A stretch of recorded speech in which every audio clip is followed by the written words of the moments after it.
आधे लोग योग सूत्र को या पतंजलि जी को तो इसलिए पूछते हैं क्योंकि उनको लगता है वो नागदेव थे या वो अर्ध सर्प थे, क्योंकि बहुत मूर्तियां देखी हैं मैंने, बहुत सिंबॉलिज्म मैंने पतंजलि जी का देखा है, जिसमें उनका ये पार्ट तो मनुष्य का है, नीचे का पूरा पार्ट सर्प का है, जो कि मेरा जो बुद्धि है वो मुझे डाइजेस्ट नहीं होता है। तो मैं ये जानना चाहता हूं कि पहले तो आप मुझे पतंजलि जी के बारे में बताइए, क्या वो सही, क्या कोई उनके बारे में वर्णन है, कहीं लिखा है कि वो सर्प थे, क्या वो इंसान थे, और अगर वो इंसान थे तो हमको उनको सर्प या नाग से क्यों जोड़ना है ताकि लोग उनकी सूत्र को पढ़ें और समझें? इस बारे में थोड़ा सा मैं चाहता हूं आप लाइट डालें प्लीज। इसमें यह है कि हम लोगों की जो परंपरा है, ये भारतीय संस्कृति समझ लीजिए, क्या कहा है कि जो कुछ भी विशिष्ट दिख जाता है वो ईश्वरीय अंश के रूप में हम लोग मानते हैं। ठीक, इस दृष्टि से क्या होता है कि उसमें दिव्यता जोड़ी जाती है, ये अपने भावना के लिए है। कोई भी श्रेष्ठ हो रहा है तो हाँ ईश्वरीय अंश है, मतलब सारा जगत ही क्या है, ईश्वर स्वरूप है। हम लोग इस दृष्टिकोण को लेकर के चलते हैं। ठीक है, सारा विश्व ब्रह्मांड को देख लीजिए तो इसको क्या कहा है उपनिषद, अगर आप देख लीजिए, पुरुषोक्त देख लीजिए, इसको विराट रूप में कहा है। मतलब ईश्वर का जब स्थूलतम रूप आप देखना चाहते हैं, ठीक है, भागवत में देख लीजिएगा, गीता में देख लीजिएगा, ईश्वर क्या है, तो ईश्वर आपको अमूर्त रूप में, जैसे दूसरी जगह जाइए तो आपको प्राय मूर्ति देखने को मिलता है, तो कुछ है या तो निराकार के रूप में या तो मूर्ति के रूप में। ठीक है, अब उपनिषद वगैरह वेद जो है ईश्वर का स्वरूप किस रूप से बताता है, उसको देखते हैं तो उसमें ये दिख जाता है कि ये सारा जगत आपको दिख रहा है, ये ईश्वर का रूप है।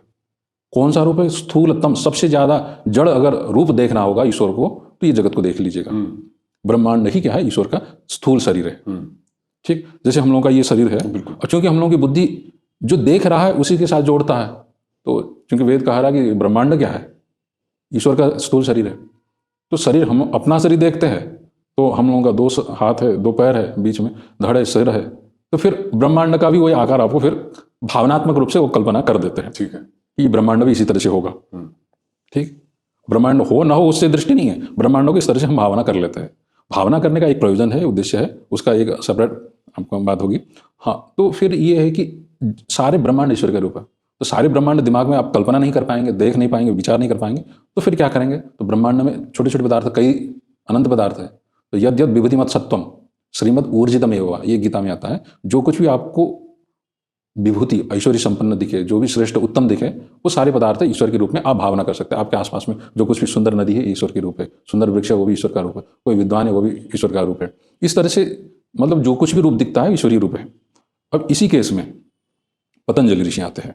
पतंजलि ऋषि विलक्षण पुरुष है, ठीक है, उनमें विद्वत्ता उसी तरह से प्रगाढ़ भरी हुई है। उन्होंने व्याकरण का उद्धार किया है, सारे व्याकरण शास्त्र अस्त व्यस्त हो चुका था, उन सबको समेट करके उन्होंने एक जगह व्याख्यान कर दिया। तो उन्होंने विशेष रूप से व्याख्या किया व्याकरण का। जो पाणिनि ने सूत्र लिखे थे उन सूत्रों को वार्तिक क्या हो गया कि पाणिनि ने 4000 सूत्र लिखे, उससे ज़्यादा वार्तिक हो गए, 8000 से ऊपर हो गए। मतलब मूल ग्रंथ में ही वो कमी पेशी दिखने लग गया ना। मतलब आपने जो मूल कहा था उसमें ज़्यादा, आप वार्तिक का मतलब होता है कमी पेशी दिखाना, यही होता है वार्तिक का मतलब होता है।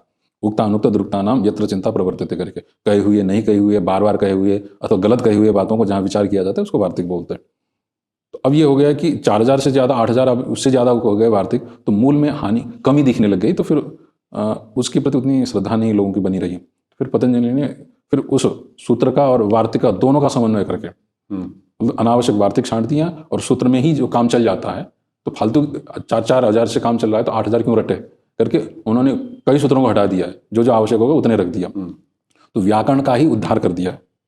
उसको समझने के लिए क्या है, पूरे जीवन बीत जाएगा तब भी कठिन हो जाता है। ऐसे शास्त्रों को अगर हस्तगत करके इतनी आसानी से जो बच्चा भी समझ जाए, भाषा ऐसे सुंदर लिखी हुई उन्होंने उस समय में, ठीक है, तो उतनी बढ़िया लिखा हुआ है। तो उस दृष्टि से उनको क्या कर दिया कि ये अनंत है। अनंत मतलब उनकी सीमा नहीं है, ज्ञान की सीमा नहीं। ठीक, अब लोगों को, सामान्य लोगों को समझने के लिए क्या हो जाता है कि अब अनंत क्या समझना है। अनंत तो अपने यहाँ शेषनाग होते हैं, बिल्कुल, जिनके हजारों सिर होते हैं। ठीक है, हजारों सिर मतलब हजारों तरफ से जो विचार कर सकता है उसी को क्या है, शेष बोलते हैं। तो वो खूबी पतंजलि में था, तो इसलिए उनको शेष का अवतार कर दिया। और धीरे धीरे क्या है, उनके प्रतिभाव जब बढ़ जाता है तो शेष का अवतार तो शेष के इस रूप में होता है। तो बाद में ये जुड़े हुए रूप है। मूलतः क्या है, वो ऋषि ही है, मतलब सिंबॉलिक है, ये सिंबॉलिक है। तो अपने यहाँ सिंबॉलिक बहुत ही चलता है। क्यों? क्योंकि वो जोड़ने में आसान हो जाता है।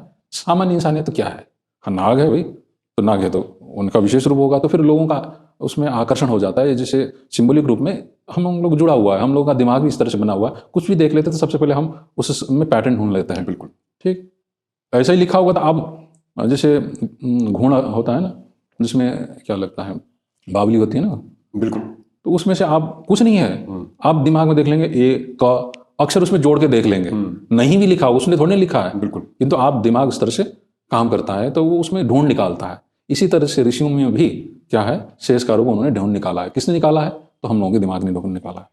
तो इसी तरह से हम लोगों के कल्चर इसी तरह से व्यवस्थित हो रखा है, तो सब जगह आपको ये सिंबल मिल जाएगा।